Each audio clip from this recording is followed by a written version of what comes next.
Assalamu alaikum. Today we will talk about anxiety. That what anxiety actually is and how to handle with it. Because हम में से हर कोई life की किसी भी स्टेज में किसी भी एग्ज़ाम से पहले या किसी भी टाइम में एंग्जाइटी का शिकार हो सकता है। सो उस चीज़ को किस तरह से हमने कोप अप करना है, इस वीडियो में हम उस पर बात करेंगे। फ़र्स्ट ऑफ़ ऑल तो हम एंग्जाइटी को जो है डिफरेंशिएट करेंगे और उसके बाद हम एंग्जाइटी की कॉजेज़ को डिस्कस करेंगे ताकि उन कॉजेज़ को एलिमिनेट करके हम एंग्जाइटी से बच सकें। और दूसरा हम कुछ जनरल टिप्स देख लेंगे, उसमें मैं अपना पॉइंट ऑफ व्यू भी दूँगी कि what I actually apply to myself और what I actually apply to myself even now, और किस तरह से मैं अपनी एंग्जाइटी को कोप अप करती हूँ, वो सब हम इस वीडियो में डिस्कस करेंगे। So let's start our video. So first of all ये कहूँगी कि वीडियो को एंड तक ज़रूर देखें so that it might prove useful for you people. So let's start our video. First of all हम देखेंगे normal anxiety versus harmful anxiety. एक होती है नॉर्मल एंग्जाइटी। नॉर्मल एंग्जाइटी हम में से हर किसी को हो रही होती है और वो यूजुअली एग्ज़ाम के प्रेशर की वजह से, लाइक कोई टेस्ट आ रहा है हमारा, तो अपकमिंग टेस्ट के प्रेशर की वजह से एंग्जाइटी हो सकती है एंड दैट्स नेचुरल। अगर वो एंग्जाइटी नहीं होगी ना तो हम लोग काम नहीं कर सकेंगे। That anxiety is actually important and useful, कि हमें वो यूज़फुल बना रही होती है कि हम फिर थोड़ा सा प्रोडक्टिव हो रहे होते हैं। सो वो तो एक हो गई नॉर्मल एंग्जाइटी। दूसरी तरफ आ जाती है हार्मफुल एंग्जाइटी। एंग्जाइटी वही होती है किस स्टेज पर जाकर, किस रेंज से बाहर जाकर वो हार्मफुल हो जाती है, वो देखना है हमने। लाइक एंग्जाइटी आपको हो रही है, ठीक है, वो नॉर्मल है, वो आपको एक्सेलरेट कर रही है कि आप काम करो, ठीक है, दैट्स वेरी गुड। लेकिन एक ऐसा पॉइंट आता है कि वही एंग्जाइटी आपके ऊपर डोमिनेंट होना शुरू हो जाती है और वो आप पर इतना अफेक्ट कर रही होती है कि you are just unable to be productive. तो आप कुछ भी कर नहीं पा रहे होते। लाइक अगर आप ट्राई भी कर रहे हो कुछ करने की, कुछ पढ़ने की या टेस्ट तैयार करने की, तो आप नहीं कर पा रहे होते बिकॉज़ वो एंग्जाइटी आपके माइंड पर इतनी डोमिनेंट हो गई है कि आपका माइंड जो है लर्निंग प्रोसेस उसको बिल्कुल बंद कर चुका है। तो that is actually harmful anxiety. उसको एलिमिनेट करना बहुत ज़रूरी है। तो वी विल सी कि हमारी उस एंग्जाइटी की कॉजेज़ क्या हैं और उस एंग्जाइटी को हम किस तरह से एलिमिनेट करेंगे। सबसे बड़ी जो एंग्जाइटी की कॉज़ होती है कि वो होती है ऑब्सेशन। हम अगर किसी भी चीज़ के साथ, इट्स नॉट कि हम MD CAT, like MD CAT के स्टूडेंट्स अगर देख रहे हैं तो इट्स लाइक कि एमडी कैट के स्टूडेंट्स जो हैं वो इतने ऑब्सेस्ड हो गए हैं कि they are just like it's a do or die situation उनके लिए। मतलब ये इस तरह की सिचुएशन बन जाती है कि हम डॉक्टर बनना है हमें, और अगर हम डॉक्टर नहीं बनेंगे तो हमारे लिए और कुछ रह नहीं गया इस में, और हम तो कुछ कर नहीं सकेंगे और उसके अलावा तो हमारे पास कोई ऑप्शंस नहीं है। और हम इस चीज़ को इतना जब डोमिनेट कर लेंगे अपने माइंड पर, लाइक इसके अलावा भी बहुत सारी सिचुएशंस हो सकती हैं। बहुत सारे लोग एंग्जाइटी इसी वजह से उनको हो रही होती है कि वो अपने किसी भी काम के साथ बहुत ओवर पोजेसिव या ओवर ऑब्सेस्ड हो जाते हैं कि हमें ये काम करना है, हम ये करेंगे, अगर हम ये नहीं कर सके तो हम कुछ भी नहीं कर सकेंगे। That's a negative thought. So हमें वो नेगेटिव थॉट नहीं चाहिए, हमें सिर्फ एक मोटिवेशन चाहिए। और हमें सिर्फ इतना करना है कि हमें अपना जो भी गोल है हमें उसके लिए अपना 100% देना है। उसके बाद हमने उसको अल्लाह पे छोड़ देना है, दैट्स इट। उसके बाद जो भी उसमें हमारे लिए बेटर होगा वो हो जाएगा। मतलब खुद का 100% दें आउटपुट, उसके बाद आप अल्लाह से मांगें, अल्लाह को बताएं कि अल्लाह जी मैंने ये कर लिया, इतना मेरे इख्तियार में था, अब आगे का आपके इख्तियार में है, वो आपने करना है। और इट विल लिटरली हैपन। अगर वो आपके हाथ में बेहतर होगा तो वो होगा।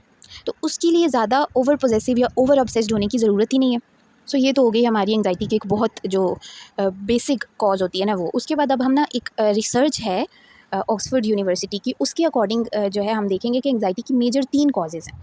उसमें सबसे पहली कॉज जो है हमारे पास आती है हैवी वर्कलोड।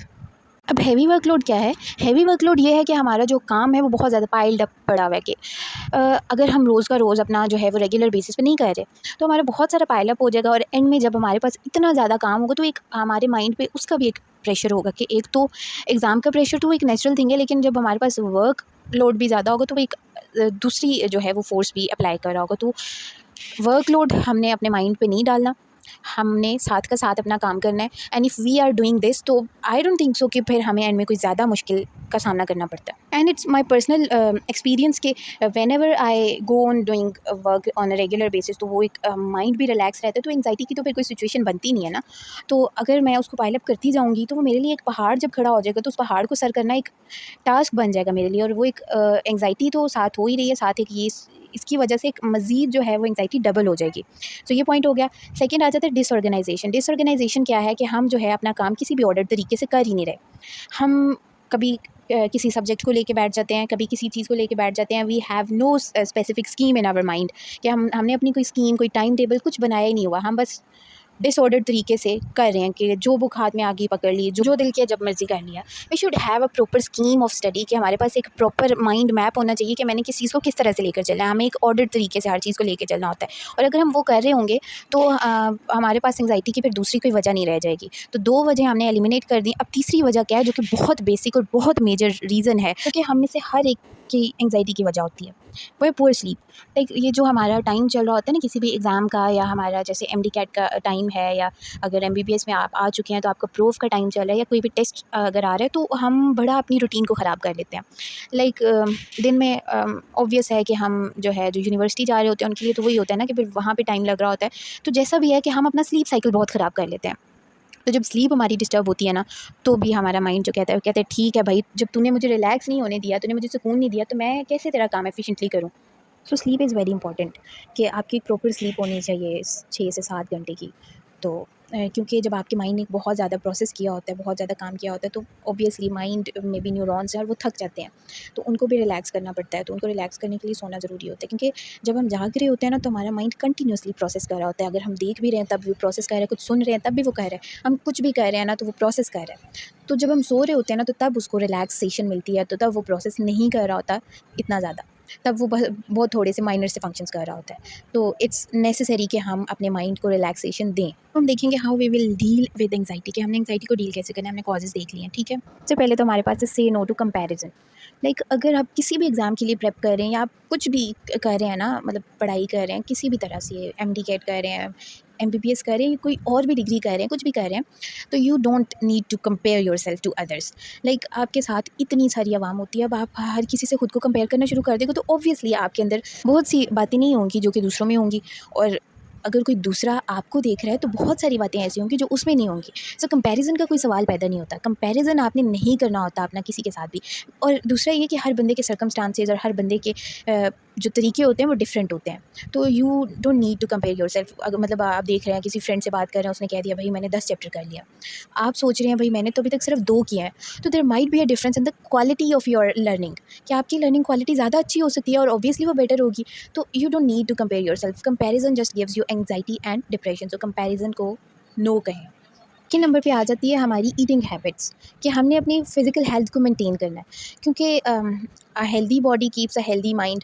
तो जब तक हमारी बॉडी हेल्दी नहीं होगी तो हमारा माइंड हेल्दी नहीं होगा। तो उसके लिए हमें एक अच्छी और एक प्रॉपर जो है ना वो डाइट लेनी है। तो I am not going to recommend you a diet, वो you can choose according to your priorities, और अपनी नीड्स के अकॉर्डिंग वो आपने अपनी मैनेज करना होता है डाइट को। फिर हमारी रिलैक्सेशन आ जाती है, कि अगर आपको एंग्जाइटी का अटैक आ रहा है, लाइक आप फ़ील कर रहे हैं कि अब आपके माइंड बहुत ज़्यादा प्रेशर आ गया है and you can't study now, तो लाइक आपकी वो टॉक्सिक वाली एंग्जाइटी शुरू हो गई है। तो आप फिर उसको कोप अप करने के लिए ये कर सकते हो कि आप कुछ देर के लिए जो भी पढ़ रहे थे, जो भी कर रहे थे, आप उसको जस्ट साइड पे करो।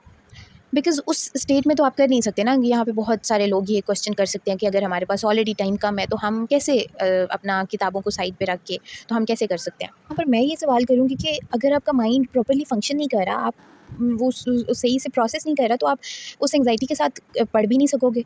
तो that would just be a wastage of time. उसके अलावा कुछ भी नहीं हो रहा होगा। मेरा पर्सनल एक्सपीरियंस है कि जब मेरा फर्स्ट प्रूफ था, सबसे पहला जब पेपर था, तो उससे जो पेपर की जो रात थी, that was a very difficult night for me, कि वो उस रात इतनी एंग्जाइटी थी कि मेरा बीपी भी जो है वो ज़्यादा हो गया था। तो उस कंडीशन में मैं भी यही कह रही थी कि यार I have to revise, but how could I revise, मैं कैसे कर सकती थी। तो I just closed all of my books, और my mother took them away from me, कि मैं उनको देखूँ भी ना। And then I just turned all of my lights off, और मैं लेट गई थी। एंड देन सूरह रहमान सुनी, कुछ खुद को रिलैक्स करने की कोशिश की। ऑब्वियसली वो एक बहुत प्रेशर वाला टाइम था, तो आपको नींद भी नहीं आ रही होती, बट आपने खुद को फोर्स करना होता है कि भाई सो जाओ सो जाओ। तो मैं यही कहूँगी कि जब आपको एंग्जाइटी का अटैक आ गया है ना, तो फिर आप कुछ प्रोडक्टिव तो कर नहीं सकते, तो आप फिर जस्ट रिलैक्स करो उस टाइम में। बट एक बड़ी अच्छी टिप है कि आप एंग्जाइटी के अटैक के दौरान ना डीप ब्रेथ्स लेना शुरू कर दें, क्योंकि उस टाइम में आपकी जो है मेंटल कंडीशन जो है वो काफ़ी डिस्टर्ब हो गई होती है। तो जब आप डीप ब्रेथ्स लेंगे तो आपके अंदर ज़्यादा ऑक्सीजन जा रही होगी, तो आपके माइंड तक ऑक्सीजन जब ज़्यादा जाएगी ना, तो वो भी आपको रिलैक्सेशन देगी। तो डीप ब्रेथ्स बड़े यूज़फुल साबित होते हैं उस टाइम में। उसके बाद है प्रेयर्स। नमाज की जो है वो आपकी रूटीन मतलब साथ साथ चलनी है, और वो होनी चाहिए। इससे एक तो मतलब नमाज के जो हमारे हम डिफरेंट पोस्चर्स होते हैं वो बहुत रिलैक्सेशन दे रहे होते हैं, और नमाज इटसेल्फ इज़ अ रिलैक्सेशन, तो वो बहुत ज़रूरी है। उसके अलावा मतलब जैसे मैंने अभी अपना बताया कि अगर आपको कोई इस तरह का एंग्जाइटी वाला सीन हो रहा है तो आप तिलावत सुन सकते हो, और कुरान पाक की तिलावत जो है जब आप बस फिर उसकी तरफ आप ध्यान दोगे तो वो तो ऑब्वियसली आपकी रूह को भी सुकून देगी, तो फिर आपको सुकून मिलेगा। कि अल्लाह से दुआ भी करेंगे, जैसे मैंने पहले कहा कि अल्लाह ताला को बताएं कि अल्लाह ताला जी, जितना मैं कर सकती थी मैंने वो कर लिया, जितना मेरे इख्तियार में था वो मैं कर चुकी। अब बाकी जो है ना वो आपकी ही ताकत है, और बेशक आप तो हर चीज़ पे गालिब और कुदरत रखने वाले हैं, तो आप जो चाहें कर सकते हैं, तो अब ये आपका काम है, आपने करना है। तो एक यकीन जो है ना वो भी बहुत बड़ी चीज़ है। जब आपका एक यकीन पुख्ता होता है ना तो फिर सब कुछ हो जाता है। मेरा ये पर्सनल एक्सपीरियंस है कि अगर यकीन है ना तो फिर सब कुछ हो गया, अल्लाह पे अगर यकीन है तो। उसके बाद है कि आप कुछ प्रोडक्टिव कर लो, कुछ क्रिएटिव, लाइक ये नहीं है कि अब आप बैठ के पेंटिंग्स बनाने लग जाओ या आप बैठ के कोई क्रिएशन करना शुरू हो जाओ, वो नहीं मैं बोल रही। लाइक आप अपना कोई ना छोटा मोटा हॉबी कर सकते हो, थोड़ा सा टाइम निकाल सकते हो, उससे भी आपको ना एक प्लेजर की फीलिंग आती है, तो उस से भी आपकी जो हार्मोन्स जब हमारे प्लेजर वाले रिलीज़ होंगे तो उससे हमारा माइंड जो है वो भी रिलैक्स होना शुरू हो जाएगा। उसके बाद है avoid social media. You should avoid social media. Like अगर आपका कोई इस तरह का बड़ा वो क्रिटिकल टाइम चल रहा है ना, कोई प्रेप सेशन चल रहा है, जैसे एमडी कैट का चल रहा है बच्चों का या प्रोफ का चल रहा होता है, तो उसमें यू शुड अवॉइड ये सोशल मीडिया, क्योंकि it will just give you anxiety. Like अगर आप फेसबुक पे कोई पोस्ट देख रहे हैं, कोई एमडी कैट के ग्रुप्स अगर आपने ज्वाइन किए हुए हैं, तो वहाँ पे बहुत सारे क्वेश्चंस आते हैं। कोई बंदा कुछ पूछ रहा होता है, कोई कुछ पूछ रहा होता है, एंड माइट भी पॉसिबल कि वो जो सवाल उसने पूछा होता है वो टॉपिक अभी आपने तैयार ही नहीं किया हुआ, ठीक है। तो आप फ्री में एंग्जाइटी में चले जाते हो कि भाई मुझे इसका जवाब नहीं आ रहा, मैं क्या करूँ, मेरा क्या बनेगा भाई, मेरा तो टेस्ट पास नहीं होगा, मेरा पेपर पास नहीं होगा, क्या बन जाएगा। तो ये फ्री की एंग्जाइटी लेने से बेटर है भाई यू अवॉइड इट। जब आप वो टॉपिक तैयार कर लोगे तो वो आपको आ जाएगा। अभी आप कुछ और तैयार कर रहे हो, उसकी अलग एंग्जाइटी शुरू हो कि मुझे वो वाला सवाल नहीं आया, मुझे वो वाला टॉपिक तैयार करना चाहिए, डिसऑर्गेनाइजेशन भी आ गई, तो एंग्जाइटी तो बढ़ेगी। दूसरा दोस्तों से बात हो गई तो दोस्त बताएगा भाई मैंने इतना कर लिया है, तूने कितना किया है? आप सोच रहे हैं भाई मैंने 4 चैप्टर किए हैं, उसने 6 कर लिए हैं, तो मेरा तो कुछ नहीं बनने वाला। भाई सब कुछ बन जाएगा। आप अपनी पेस के साथ चलते जाओ, अपनी डिटर्मिनेशन के साथ चलते जाओ, अपना जो है आपका एक स्कीम बनी हुई है उसके अकॉर्डिंग चलते जा रहे हो, तो मसला क्या है? You don't need to mould yourself according to others. आपको नहीं करना कि दूसरे बंदे ने इतने टाइम में इतना किया अब मैं भी इतना करूँगा। आप वो स्पीड लगाने के चक्कर में आप अपनी क्वालिटी को ख़त्म करते जाओगे तो उसका क्या फ़ायदा होगा। This was our talk on anxiety, उसकी कॉजेज़ और उसकी हमने एलिमिनेशन के तरीके हमने सारे डिस्कस किए। I hope this video proved useful for you people. Do like and share the video and do subscribe to this channel so that we can meet again and again with better ideas and better videos.